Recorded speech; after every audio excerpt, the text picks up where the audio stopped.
네, 안녕하세요. 부영부재TV의 형 김창경입니다. 2월달이 됐습니다. 1월달에 굉장히 추웠는데 한파가 좀 지나가고 이제 2월달이 돼서 좀 따뜻해지고 있긴 하거든요. 빌딩 시장도 좀 차가웠던 한파가 지나가고 좀 따뜻해지길 바라는 마음에서 2월 매매 사례를 바로 들어가도록 하겠습니다.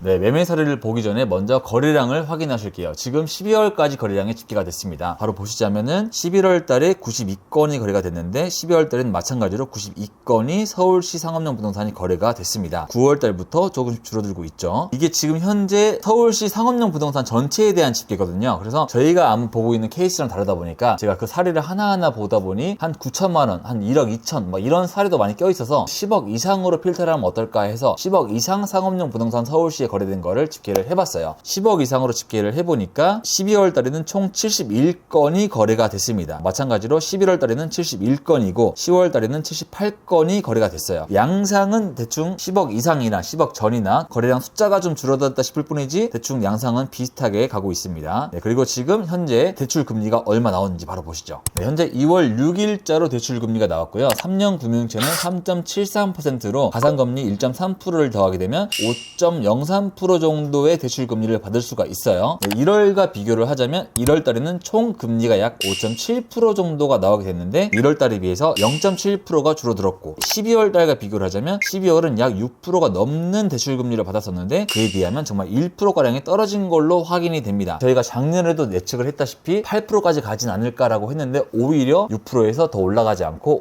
5%까지 떨어졌어요. 그래서 최근에 금리를 잘 받으시는 분들은 4% 후반까지도 저희가 본 적이 있었던 것 같아요. 그래서 일반적으로는 5%에서 5% 초반 정도가 대출 금리가 나오지 않나 생각이 됩니다. 현재 이렇게 금리가 좀 떨어져 있는 상황에서 최근에 거래가 된 사례는 어떤 게 있는지 바로 보시겠습니다.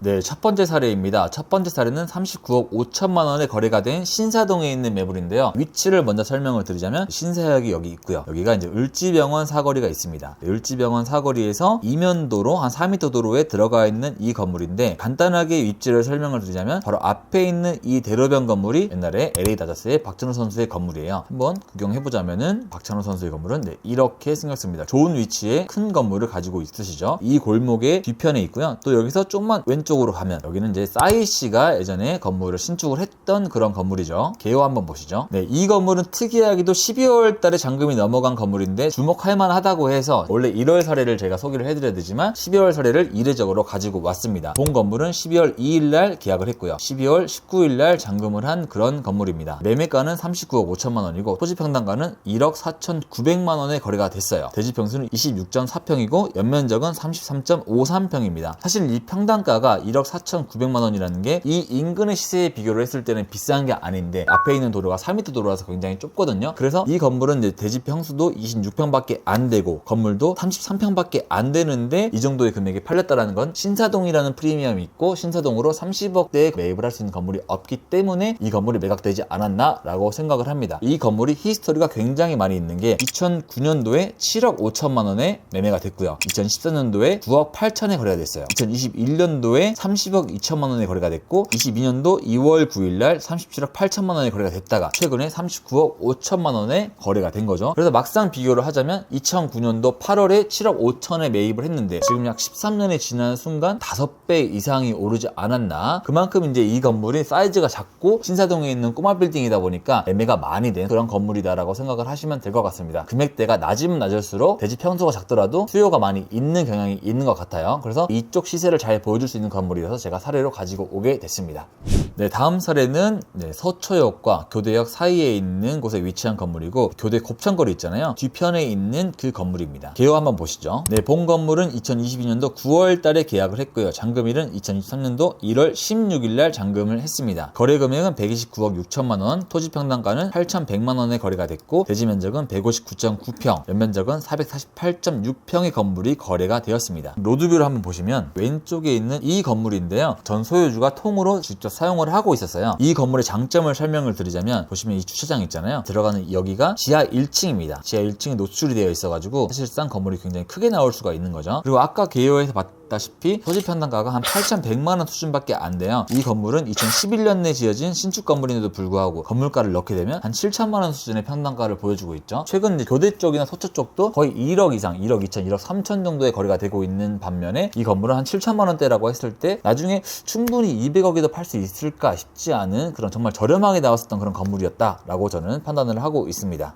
네, 다음 건물입니다. 다음 건물은 나인원 한남 바로 앞에 있는 그런 건물인데요. 위치 먼저 보시죠. 네, 압구정에서 이렇게 한남대교를 타고 넘어오면 한남 오거리가 있고요. 여기서 오른쪽에 한남 더일, 또 좀 더 올라가면 이 서쪽 위로 나인원 한남이 있어요. 이 나인원 한남 아래쪽에 여기 한남 근린공원이라고 있는데 그 근린공원과 마주하고 있는 신축형 건물입니다. 여기서 보시면 이렇게 순천향대병원 쪽으로 가다가 이제 오른쪽으로 틀어서 올라가게 되면 막힌 도로가 있는데 이 막힌 도로 끝에 위치한 건물이에요. 이제 이 지역을 한번 설명을 하자면 이 나인원 한남 바로 앞에 여기를 이제 가칭으로 한남 근린공원이라고 하는데 이 8,500평 되는 부지를 부영그룹이 소유를 하고 있어요. 그런데 이제 서울시에서는 여기를 이제 공원으로 해야 된다라고 하고 있고 부영그룹 입장에서는 여기를 주택이나 자기 사업성으로 좀 만들고 싶어 하는데 그래서 좀 마찰에 있는 그런 상황이고요. 하지만 여기가 공원이 됐다라고 했을 때 이렇게 막혀 있는 느낌이지만 나중에 이제 공원이 되면 좀 더 개방적인 느낌이 되어서 가치가 올라가지 않을까라는 생각을 하고 있습니다. 입지 설명은 여기서 마치고 바로 개요 들어갈게요. 2021년도 12월에 계약을 했고 2023년 1월 6일에 잔금을 치르게 됐습니다. 매매가는 134억이고요. 토지 평당가는 1억 6,790만 원인데 1년이나 지난 뒤에 잔금을 하게 된 이유는 제가 봤을 때 1층 명도를 좀 원하지 않았나 생각을 하고 있어요. 왜냐면 이걸 매입한 분이 여기에 임차인이었어요. 2, 3, 4층을 쓰고 있는 임차인이었는데 그 임차인이 직접 매입을 하면서 1층을 명도를 하냐 마냐에 대해서 이제 협상의 차질이 있다가 다시 극적으로 협의가 돼서 매매를 한 케이스다라고 생각을 하는데요. 이 건물은 2015년도에 신축을 했고 대지 평수는 74평, 연면적은 226평의 건물입니다. 134억짜리 건물치고 220평짜리 건물이라고 하면 사이즈가 크거나 그러진 않는데 한남동이라는 그런 메리트가 있고 공원이라는 그런 호재가 있다 보니까 매입을 한 케이스가 있지 않나라고 생각을 해요. 이걸 또 매입한 측이 인근에 있는 순천향대병원 있잖아요. 순천향대병원 법인에서 매입을 했다 보니까 가까이 있기도 하고 여러 가지 실사용 측면에서 매입을 한 케이스다라고 생각을 하고 있습니다. 이제 산종 일반 주거지역인데 여기 이쪽 앞쪽은 이제 준주거지역이에요. 대로변쪽으로 가면 여긴 상업지가 되고 준주거지역도 거의 1억 4천, 1억 5천 정도 시세가 형성되지 않나 싶은데 실사용의 목적이 있다 보니까 또 한남동이라는 프리미엄이 붙어서 1억 6,700이라는 그 정도 금액의 거래가 되지 않았나 생각을 합니다. 한남동이나 청남동 쪽으로 물건이 좀 많이 나오면 소개를 많이 해줬거든요. 왜냐면 내가 산 금액에 비해서 좀 높게 팔 수 있는 그런 경향이 많이 있다 보니까 추천을 많이 드렸는데 내가 롤렉스 시계를 차고 싶은데 시계가 필요해서 차는 게 아니잖아요. 프리미엄이나 내가 내 밸류를 올리기 위해서 차는 건데 한남이나 청남도 좀 그런 느낌이라서 프리미엄에 대한 가치를 투자를 하시는 분들 입장에서는 좀 이해를 해주신다면 나중에 빌딩 투자를 하실 때 좀 도움이 되지 않을까 생각을 합니다.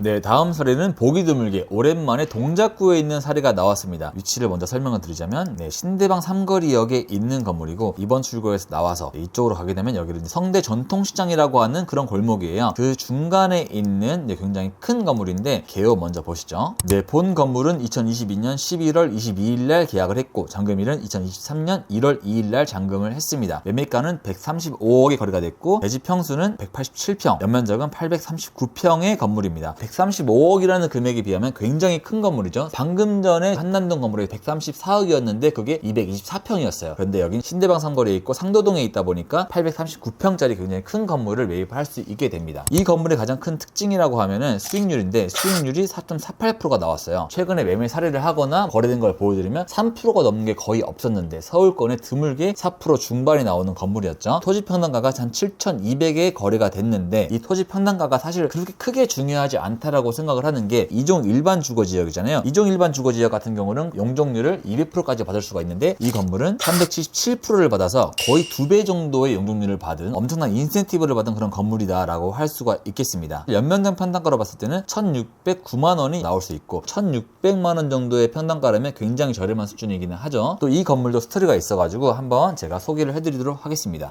2015년도에 한번 거래가 됐었어요. 73억에 거래가 됐는데 이 건물은 워낙 위치가 좋은 지역이었고 수익률이 잘 나왔었기 때문에 강남 지역은 아니지만 거의 2배의 시세 차익을 볼 수 있었던 그런 건물이다라고 볼 수 있습니다. 그 시세 차익을 본 이유를 한번 설명을 드리자면 예전에 73억에 매입을 했을 당시에는 임차 구성을 한번 보여드릴게요. 사진을 보여드리면 당시 사진인데 1층에 아울렛 DC마트, 다이소 같은 그런 마트죠. 연세요원이 있었고 상층 1층부에는 교회가 들어가 있었어요. 이랬던 임차인이 최근에 바뀐 거는 이렇게 바뀌었습니다. 1층에 투썸플레이스가 들어왔죠. 아까는 DC마트에서 1층에 투썸플레이스가 들어오다 보니까 이 건물은 어떻게 되냐면 투썸플레이스 건물이 되는 거예요. 1층에 있는 투썸플레이스만 바뀌어서 건물의 이미지가 매우 바뀌어진 건물이다라고 볼 수가 있습니다. 리스크를 많이 겪고 싶지 않은 그런 분들이 매입하지 않았나라고 생각을 합니다. 그래서 보기 드물게 이제 강남 외지역에도 75억이 사서 시세 차익을 약 2배가량 본 사례를 가지고 와봤습니다. 네, 마지막 건물입니다. 마지막 건물은 본의 아니게 아까 건물과 비슷한 곳에 있는 서초역과 교대역 사이에 있는 건물인데요. 건물이라고 하긴 뭐하고 지어야 할 신축 부지 개념이라고 생각하시면 될 것 같아요. 위치를 보여드리자면 서초역에서도 한 1, 2분 정도 거리에 있고 교대역에서도 한 3, 4분 정도 거리에 있는 대로변 코너 건물인데요. 개요를 한번 보시죠. 본 건물은 작년 2022년 11월 4일날 계약을 했고 잔금일은 23년 1월 10일날 잔금을 치른 그런 건물입니다. 거래 금액은 540억에 거래가 됐고요. 대지평수는 200평, 연면적은 223평짜리 건물이에요. 평당 2억 6,800만원. 이 건물은 또 특이점이 하나 있는 게 540억짜리 건물을 매입을 하면서 등기부등본상 대출을 하나도 받지 않았습니다. 영원으로 대출을 받고 현금 540억을 그대로 다 태운 거죠. 이런 거 보면은 세상은 넓고 현금은 많은 부자들이 참 많이 있는 것 같습니다. 이 건물도 재밌는 게 이 건물 옆에 있는 필지들이 다 최근에 매각이 됐거든요. 저희가 얼마 전에 교대상권을 답사를 갔을 때 그 건물에 대해 설명 한번 드렸었는데 그 영상을 한번 참고하시면 건물에 대한 소개가 되어 있습니다. 바로 옆에 있는 이 건물, 이 앞에 대로변 건물과 뒤에 있는 필지 4개, 이 4필지를 다 한꺼번에 매입을 해서 펜스를 쳐놓고 신축을 하려고 준비를 하고 있습니다. 교대역도 지금 이제는 웬만한 강남 상권 못지않게 강남, 신사, 삼성역을 제외하고도 거의 2억 6천, 3억 가까운 평당가의 거래가 된 데가 어디가 있을까 싶을 정도로 웬만한 강남보다 훨씬 좋은 상권이 되지 않았나, 그만큼 평당가가 많이 올라오지 않았나라고 생각을 합니다. 많은 분들이 이제 강남을 많이 보시면서 강남구 쪽으로 집중을 하시거든요. 하지만 서초나 교대 쪽으로 이런 거래 사례가 나오다 보면 이쪽으로 눈을 좀 돌리셔도 되지 않을까라는 측면에서 저희가 이 사례를 가지고 와봤습니다.